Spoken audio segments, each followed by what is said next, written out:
Hello guys, তো আজকে আমি আছি মন্দারমণি সি বিচের ধারে। তো টিম ইন্ডিয়ার খেলা কন্টিনিউ চলছে। তো ওয়ার্ল্ড ক্রিকেটে কন্টিনিউ ম্যাচ চলছে। England versus West Indies first test match শেষ। জেমস অ্যান্ডারসন তার যে লাস্ট টেস্ট ম্যাচ খেলে ফেলেছে, তো সেই সব নিয়ে ভিডিও আসবে। তো যেহেতু কন্টিনিউ ভিডিও করতেই হবে, তো আমি ভাবলাম যে আজকে ভিডিওটা বিচের ধারে থেকেই করি।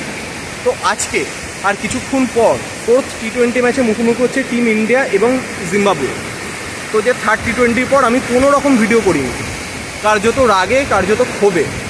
তো আজকে ফোর্থ টি-20 শুরু হওয়ার আগে কার্যত একটি মেসেজ বা একটা রিকোয়েস্ট ম্যানেজমেন্ট বলুন বা ক্যাপ্টেন বলুন সবার উদ্দেশ্যে দিতে চাই, বা তাদের কাছে রিকোয়েস্ট করতে চাই।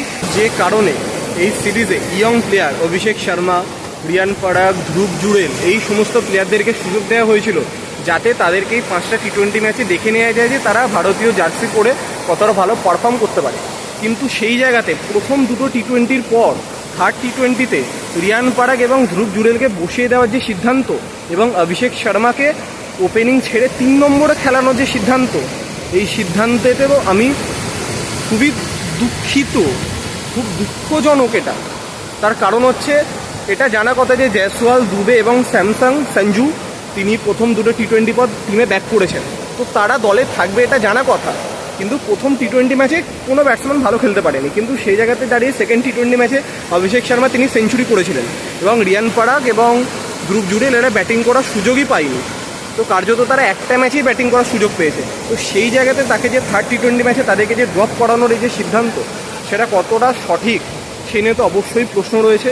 এবং অভিষেক শর্মা যিনি প্রথম ম্যাচে 0 রানে আউট হন এবং সেকেন্ড টি-20 ম্যাচে তিনি সেঞ্চুরি করেন, তো সেই জায়গাতে তাকে থার্ড টি-20 ম্যাচে যখন জয়সওয়াল দলে আসে, তো শুভমান গিল আর জয়সওয়াল ওপেনিং করে তাকে 3 নম্বরে ব্যাটিং করতে পাঠানোর যে কী সিদ্ধান্ত, তার কোনো মানে তো আমি বুঝতে পারিনি যে তার পিছনে কী কারণ হতে পারে। কারণ অভিষেক শর্মার যা ইন্টেন্ট যে পাওয়ার প্লেতে দ্রুত রান তোলা, তো সেই জায়গাতে আমি এক্সপেক্ট করেছিলাম যে জয়সওয়ালের সাথে হয়তো বা অভিষেক শর্মা ওপেনিং করবে এবং ওয়ান ডাউনে শুভমান গিল ব্যাটিং করবে। তো যদিও শুভমান গিল 66-এর ভালো ইনিংস খেলেছে, কিন্তু তাও বলবো যে এই যে সিরিজটাতে কিন্তু অতি অবশ্যই এই ইয়ং প্লেয়ারদেরকে সুযোগ দেওয়া উচিত। কারণ এরপর যখন শ্রীলঙ্কা সিরিজ হবে, সেখানে Hardik Pandya as a captain চলে আসবে, সেখানে যে ফুল টিম কার্যত খেলবে, তো সেই জায়গাতে হয়তো এরা সুযোগই পাবে না। তো আজকে ফোর্থ টি-20 ম্যাচের আগে একটাই হাম্বেল রিকোয়েস্ট ম্যানেজমেন্ট, ক্যাপ্টেন সবার উদ্দেশ্যে, যাতে ইয়ং প্লেয়ারদেরকে যেন তারা অতি অবশ্যই যাতে সুযোগ দেয়। একটা ম্যাচ দেখে তাদেরকে যেন কখনো জাজ করতে না যায়, তাহলে তাদের কেরিয়ারটা হয়তো এখানেই শেষ হয়ে যাবে।